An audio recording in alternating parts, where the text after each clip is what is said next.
بسم الله الرحمن الرحيم. الحمد لله والصلاة والسلام على محمد الصادق الوعد الأمين وعلى آله وصحبه أجمعين. عرض سلام و ارادت احترام دارم ان شاء الله که همه بیننده های عزیز ما از صحت کامل برخوردار باشند. جوانی یک نیرویی است که از طرف پروردگار برای انسان داده شده و خیلی به سرعت میگذره.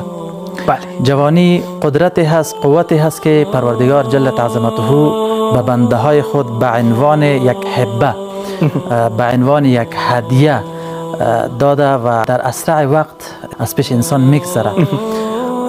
پروردگار جل عظمته در خلقت انسان میفرماید که من انسان را الله الذی خلقکم من ضعف، من انسان را ناتوان در یک نیروی ضعیف، یعنی ناتوان و ضعیف آفریدم. ثم جعل من بعد قوه، سپس او را قوت دادم، یعنی در آنجا جوانی به عنوان قدرت و به عنوان قوت یاد شده. در آیه های متعددی پروردگار جل عظمته از جوانی به عنوان قدرت و به عنوان قوت یاد کرده. یعنی مراحل تکوین انسان، مراحل پیدایش انسان، مراحل عمر انسان را پروردگار جل عظمته بیان میکنه که من بنده های خود را، انسان را ناتوان آفریدم. یعنی طفل ناتوان است جناب شیرزی صاحب، سپس به او قدرت داد، توانایی داد، یعنی جوانی داد. پس این جوانی هبه است و هدیه است از جانب پروردگار که برای بنده هایش، برای ما انسان ها داده شده و خیلی زود میگذره.